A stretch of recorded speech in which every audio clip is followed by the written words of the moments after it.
Hello friends, કેમ છો બધા મજામાં? ચાલો આજે તમને લઈ જવું એક નવી જગ્યા પર.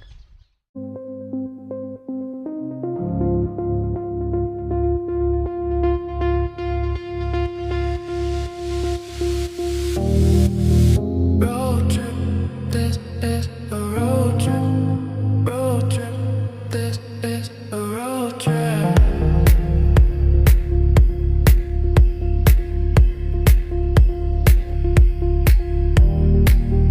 Road trip, this is a road trip. Road trip, this is a road trip.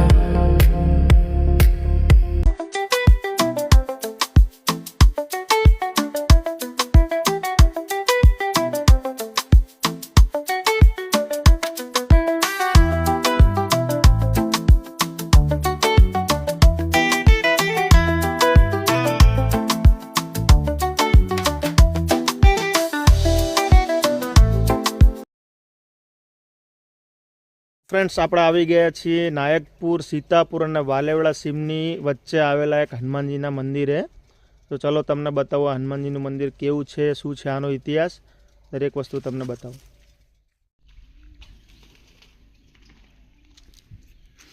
તો મિત્રો, આ જગ્યા એટલી સુંદર અને રમણીય છે, પણ આ જગ્યાનું લોકેશન મળવું થોડું મુશ્કેલ છે.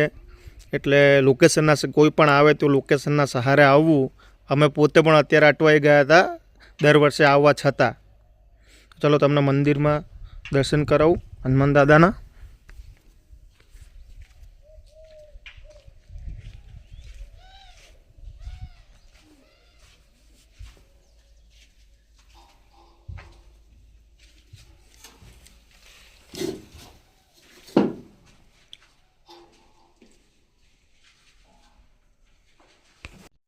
મિત્રો, અત્યારે આ મંદિરનું નવનિર્માણનું કામ ચાલુ છે. આજથી 5-6 વર્ષ પહેલાં મંદિર એટલી ખંડેર હાલતમાં હતું કે અહીંયા આવવું પણ મુશ્કેલ હતું. પણ અત્યારે દાન આવી રહ્યું છે એટલે મંદિરનું નવનિર્માણ થઈ રહ્યું છે. અહીંયા રહેવા માટેની પણ સગવડ છે. એક દિવસ માટે તમે વન ભોજન અહીંયા કરી શકો છો.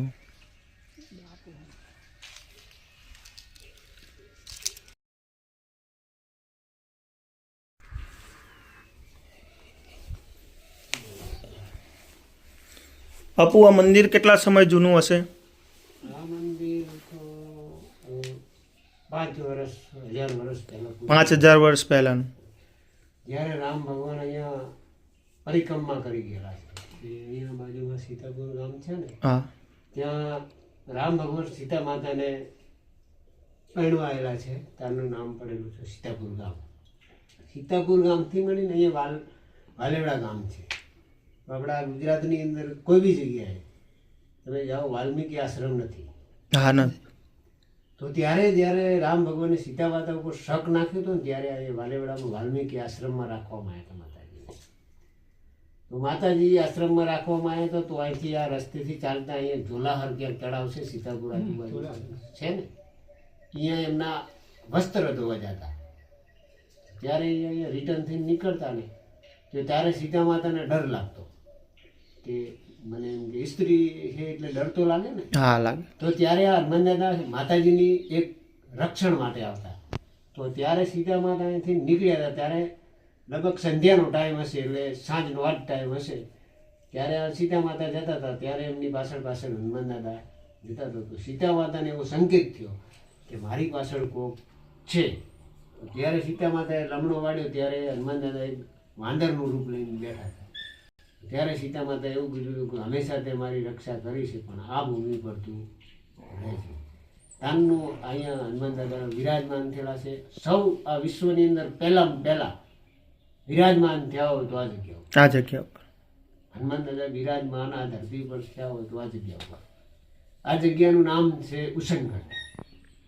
તો આ જે ધરતી છે એકદમ પ્રાચીન જગ્યા છે, પાવરી ટાઈમ. એટલે અહીંયા હરેક દેવતાનો વાસ છે.